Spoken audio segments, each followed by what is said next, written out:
Hello বন্ধুরা, আজ আমরা চলে এসেছি নতুন একটা ভিডিও নিয়ে। বন্ধুরা, বছরের শুরুতে কিন্তু ইউটিউব আপনাকে একটা কথা কিন্তু মনে করিয়ে দেওয়ার চেষ্টা করছে, এবং মনে করিয়ে দেওয়ার চেষ্টার কারণে আপনাকে কিন্তু ইউটিউব কিন্তু একটা করে ইমেল পাঠিয়েছে।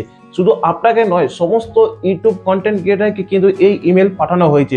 ছোট থেকে বড়, যার 5টা সাবস্ক্রাইবার তাকেও কিন্তু পাঠানো হয়েছে, যার 5 মিলিয়ন সাবস্ক্রাইবার তাকেও কিন্তু এই ইমেলটি পাঠানো হয়েছে।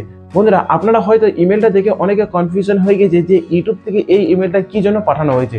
বন্ধুরা, এখানে আপনারা দেখতে পাচ্ছেন ইমেলটা লেখা আছে announce reminder about YouTube teams of service and community guidelines and private policy.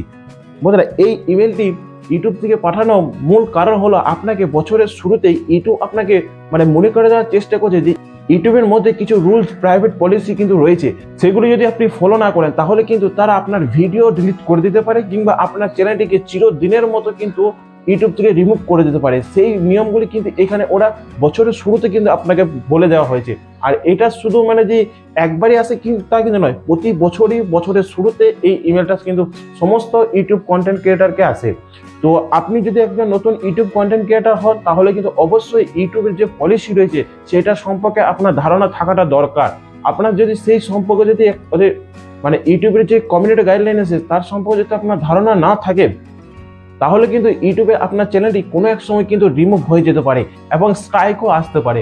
আপনি নিজেও বুঝতে পারবেন না আপনার চ্যানেলের মধ্যে কেন স্ট্রাইক এলো। আপনি যদি একজন কন্টেন্ট ক্রিয়েটার হন তাহলে অবশ্যই আপনার জানা দরকার। তো আপনি কিভাবে সেই কমিউনিটি গাইডলাইন জানবেন? সর্বপ্রথম আপনি আপনার গুগল ব্রাউজারটি ওপেন করবেন এবং এখানে আপনি সার্চ করবেন ইউটিউব কমিউনিটি গাইডলাইন।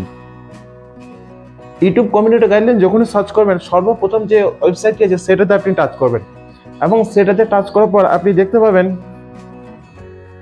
এখানে কিন্তু সমস্ত কমিউনিটি গাইডলাইন্স বা ইউটিউবে যে পলিসি রয়েছে সেগুলো কিন্তু সমস্ত এখানে বলে দেওয়া হয়েছে।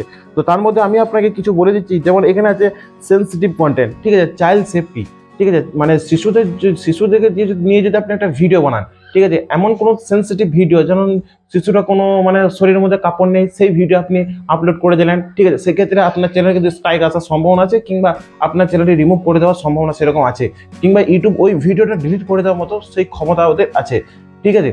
তারপর ধরুন ওই ছেলেটার মধ্যে কেউ হয়তো ছেলেটা মারছে বা কেউ ছেলেটাকে হয়তো কোনো কিছু আঘাত করছে, আপনি সেটা ভিডিও শ্যুট করে আপনি ইউটিউবে আপলোড করে দিলেন, ঠিক আছে, এই ক্ষেত্রে কিন্তু আপনার ইউটিউবে কিন্তু আপনাকে স্ট্রাইক দিতে পারে, ঠিক আছে। তো এইসব ভিডিও ইউটিউবের মধ্যে আপলোড করা যাবে না। এরপর আছে থাম্বনেল। আপনার থাম্বনেলের মধ্যে যদি আপনি কোনো সেক্সুয়ালি ছবি বা সেক্সুয়ালি ফটো আপনি যদি অ্যাড করেন সেক্ষেত্রে কিন্তু আপনার চ্যানেলের মধ্যে স্ট্রাইক আসার সম্ভাবনা আছে। এরপর আছে সুইসাইড কেস। আপনি যদি কোনো সুইসাইড কেস, ধরুন কেউ কোনো জায়গায় সুইসাইড করেছে, ঠিক আছে, সেইটা যদি আপনি ভিডিও করে আপনি যদি আপলোড করেন সেক্ষেত্রে কিন্তু আপনার চ্যানেলকে সাসপেন্ড করে দেওয়া হবে, ঠিক আছে। ভলগার ল্যাঙ্গুয়েজ, আপনি যদি কোনো মুখের ভাষা খুবই যদি অতিরিক্ত খারাপ করেন সেই ক্ষেত্রেও কিন্তু এটার মধ্যে আপনার চ্যানেলকে কিন্তু সাসপেন্ড করে দেওয়া হবে। এরকম অনেক কিন্তু ইউটিউবের মধ্যে কিন্তু কমিউনিটি গাইডলাইনের নিয়ম রয়েছে। সেই নিয়মগুলি আপনাকে মনে করিয়ে দেওয়ার চেষ্টা করছে তারা বছরের শুরুতে, যেন আপনি তাদের এই বছরের মধ্যে তাদের ওদের কমিউনিটি গাইডলাইন বাইরে আপনি যেন না যান, সেই ক্ষেত্রে আপনাকে কিন্তু এখন ওরা মনে করে দেওয়ার চেষ্টা করছে। আর এই ইমেলটি প্রতি বছর সমস্ত কন্টেন্ট ক্রিয়েটারকে আছে, যেমন যার 5টা সাবস্ক্রাইব তাকেও আসবে, যার 50 মিলিয়ন সাবস্ক্রাইব তাকেও আসবে, সমস্তকে। অতএব ভয় পাওয়ার কোনো কিছু প্রয়োজন নেই যে ইউটিউব কি এমন পাঠিয়েছে, কোনো টেনশন নেই। আপনি কমিউনিটি গাইডলাইন্সটা যেটা আছে সেটাকে পড়ে দেখুন এবং সেই অনুযায়ী আপনি আপনার ইউটিউব চ্যানেলটিকে গ্রো করুন। আশা করি ভিডিওটা আপনার ভালো লেগেছে। অবশ্যই ভিডিওটা যদি ভালো লাগে লাইক করবেন, চ্যানেলটি সাবস্ক্রাইব করে আপনার পাশে থাকা বেল আইকনটি অবশ্যই প্রেস করে রাখবেন।